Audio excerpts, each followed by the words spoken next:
name is Pierre. My name is Neo. And my name is Angel. And we are active members of the Eden the Game community.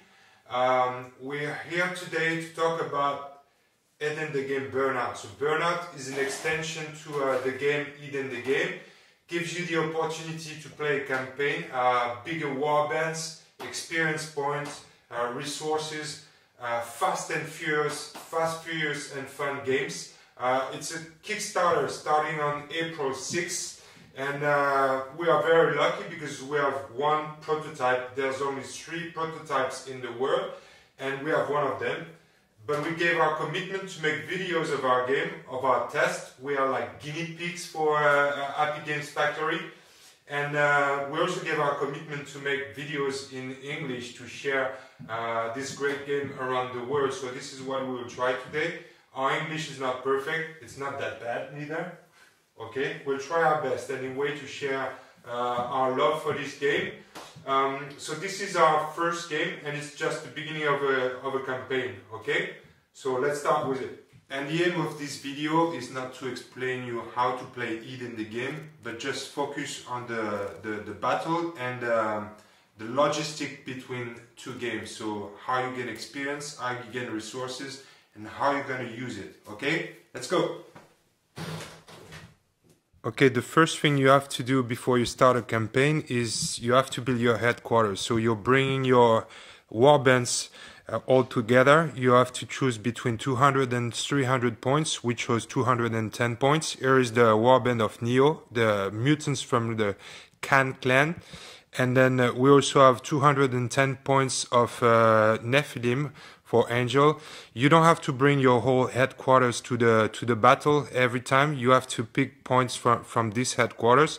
You can bring from 50 to the whole battle force. It's up to you according to the scenario and the kind of game you want to have.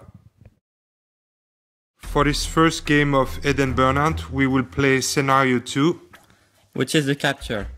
In the course of one of our travels, we have spotted an enemy camp. According to one of our scouts, it seems that the enemies have been there for a long time. Maybe that if we capture one of them, we could get very valuable information. We'll then place 3 crates onto the map, as indicated. The attackers will start at 20 centimeters away from the center, and the defenders 10 meters away from their corner. The attacker will then give 1 net to 2 of his characters, which will get the capture ability. For 1 action point and once per turn, if your character is free and 5 centimeters away from an enemy character, he can throw a net. You will then throw 5 dice and add to that the amount of wounds that you dealt to your enemy. If the result is above the points of force of your enemy, then the character will be captured. If it is below, then the capture will have failed. At the end of the game, the attacker scores 100 victory points if he manages to capture an enemy and take him within the 10 centimeters of his starting zone. However, the defender scores 100 victory points if he does manage not to get captured by the enemy. If one of the characters from the defending team does get captured but is not taken to the attacking side, then each player scores 50 victory points. You will also get the 5 victory points for opening up a crate and using the objects which you find inside of them. First player today is Angel and is bringing to the battle a warband of 150 points. Our second player today is Neo and is bringing a warband of 115 points of cans, only 3 characters versus 6 in Angel's warband, but big ones, 3 cans, 2 40 points and 1 35 points. Interesting because it makes them very hard to capture. And then, as Neo has 35 points less than Angel, he will have to pick 35 points of items. So one 20 points and another one 15 points. So the first card Neo picks is a mercenary, so he will get the support of Flash, which is a mercenary dog. for the rest of this battle. And then the second one is a very useful item. It's a taser that you can use during the combat. So you can use these two cards during the game, and you will lose it at the end of this game. Now players bet their strategy points to know who will decide who's the attacker and who's the defender. So Neo wins the bet and decide that he will defend his mutants. And then each player has to pick a secondary objective. So first Neo picks the secondary objective, and it's kill the warband leader. So basically you just have to kill the leader of your opponent's warband. And if you don't like the objective, you can change it for 2 points. Here is the leader of the enemy, but Neo doesn't like this secondary objective because it doesn't match with the defensive role. So he's paying 2 strategy points to pick another secondary objective, which is... on this one, basically you have to search more crates than your opponents. There are 3 crates on this game today, so if he searches more than his opponent, he will score 20 points and keeps it. It is now Angel's turn to pick his secondary objective, and he picks sudden death. The mission is to get rid of all opponents on the map. So at the end of the game, if all the opponents are incapacitated, then he will win an extra 60 points. Then Angel will give his 2 nets to Kirlos and Argamon. Deployment for the 2 warbands is done, and Angel is ready to attack. He's also winning the bet to know who will start first. So it's now Angel's turn to engage on this combat. I'll start by moving Kirlos to the crate. He'll search it, and in that crate I'll find drugs. So I get 1 more action, but I take a damage in the head. And in caps, I'll get 15 caps. I then play Suk, who charges Kirlos, who had already taken a damage to the head because of his drugs. I then take him out using my axe in the head. With a lucky shot. So then Argamon goes to the crate, and he keeps 1 action point to himself.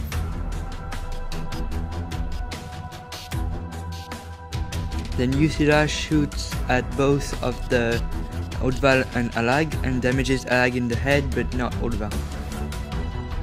Flash might well be a potential target, then this is why I move him to the side, and a safe zone, which is the place where I killed Kirlos, so he no longer has his net. And far away from Argamon, who's holding the second net. And then I'll move Kyuden to the nearest box, and he will search it, and in that box he'll find a Molotov, which is only 1 use. And caps, I found 15 caps. Odval will then charge Argamon and deal damage to him just as he does to her. She will get boosted to the arm, and he will take 1 damage to the head. Alag will then join the fight and start his chainsaws and deal heavy damage to Argamon's head.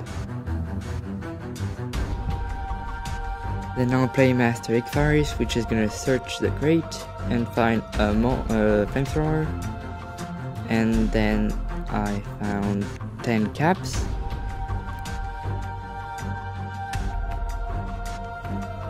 And with his last action, he's gonna go there.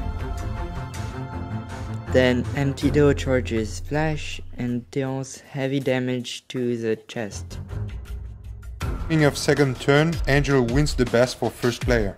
Then Argamon attacks Odval, dealing 2 damage, and then He escapes but takes damage from both Oddval and Allag. Allag then charges Argamon back and nearly kills him with a lot of damage to his arms. Then Cuden heals Argamon in the chest and boosts himself. He then throws his Molotov, wounding Allag but not Oddval. And then he finally moves. Flash then bites Empty Dough, but gets killed in the counter-attack. Then Master Igfaris is moving and uses his flamethrower to damage Allag and Oddval. Suk then opens the case and finds a zombie Zombie! as well as 20 caps.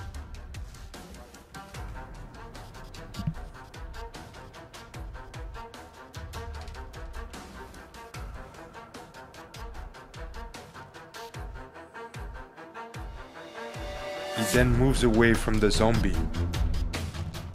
Usila shoots twice at Suk, hits him once in the head, once in the leg, but doesn't kill him. She then moves away. Then Empty Dough charges Suk and deals 4 damage into his legs. In the intendancy phase, the zombies start wandering around looking for fresh meat. Then Angel wins the bet for the new round and he starts activating Ikuden using his healing ability to heal his friend Argamon. Then Argamon will attack Allag and incapacitate him. We will replace Allag with a token because the body stays here and Argamon will keep on hitting him before he can capture him. The more damage he deals, the easier the capture will be. Oddval then charges Cuden, but misses her hit. Empty Dough moves away from Suk, running away. Usila will move and then fire twice at Suk, hitting him in the head and killing him. Master Igfaris used his flamethrower again, damaging Oddval and Allag, and then he will charge Allag to deal more damage, but it doesn't do anything. End of the round, so the zombie keeps on wandering around looking for a prey.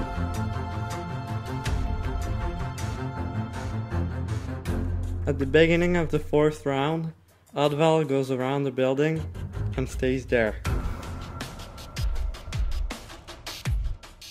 Then Argamon deals damage to Allag before going back to his original spot. Ready to throw the net on next turn. Ikuden moves to prevent Oddval from reaching the crate. Then Usila goes back up the building with all her actions. Empty Dough moves, making a wall between Oddval and the crate. Master Igfaris then passes, so it's the end of the turn and we will move the zombies still looking for prey, but not fast enough. At the beginning of the last round, Ikuden heals Argamon for the last time. Then Argamon captures Allag and keeps his last 2 actions in that corner. Oddval will then go back around the building and charge Argamon. She'll deal damage to his arm, but not kill him. Then Empty Dough charges Oddval. They both fight and they both deal damage to each other, but don't kill each other. Finally, Master Igfaris charges Oddval and gives the last blow by killing her. Yeah. And this is the end of the game. So guys, it's the end of the battle, so let's check victory points to know who's the winner. So Alag has been captured, but Angel didn't manage to bring him back to his deployment zone, so it's 50 points for each of the guys. Then Neo started with a bonus points, 35 points, because the difference of value points between the two warbands, you get it as an advantage, as a bonus when you calculate victory points. So that's another 35 points for Neo, so 85 points together, plus 5 points for searching a crate, that's 90 points for you, okay? Angel, you get 50 points from the scenario. You also get an extra 60 points from your secondary mission, which was not an easy one, but you managed to kill everybody, so you get 60 points. And you also managed to search crates and use the items within it, so you end the game with 145 points. So Angel wins the battle, this one, because maybe Neo wins the next one. So with these points, you know who owns the victory of the game, but it also creates some resources, because for each victory points that you score, you also get one cap. So cap is the money from Eden. So 95 caps for Neo plus 90 caps for Neo plus the 20 that you won during the game, and then that's 145 for Angel plus the 40 that you won during the game. That's 185 caps that we will use now to heal wounds and maybe buy some new stuff, but that may be later in the process before the next game. Let's do it. So Angel will use 95 caps to heal his characters. He even has 90 caps left for the next mission to hire new members in his warband or buy some new items before the next game. Neo only has 90 caps, so it's a challenge there. He cannot heal all of his characters. So he decides to optimize his healing points to keep some limbs from the mutants in the blue zone. It means that they will start the next game, with a boost, but it also means they will start the game with less constitution point in each of these limbs.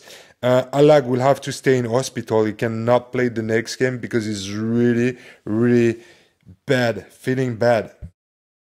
Last thing we have to do is experience. If you survive a game of Burnout, each of your surviving character will gain 1 experience point, and if you get 2 experience points, so if you survive 2 games, then you will gain a new capacity that you will pick randomly, but these are the only survivors of the game. Okay guys, that's it for our first Burnout game. How did you like the game, guys? It was great. It was fast-paced, simple. I mean, it was great, yeah. Yeah? Yes, very easy to put the scenario on the table, the map itself. No strategy cards, so the game is a bit faster. We share the same objective, the same scenario, so it's really fast. How did you like it, Angel? Good, because I like the fact that you can change your team depending on your opponent, and also you can go past 150 points when creating it. Yeah, that's really cool, because you know, usually in Eden the game, standard game, you have to use 100 points, so sometimes it's a bit of frustration because you'd like to test some crazy combos.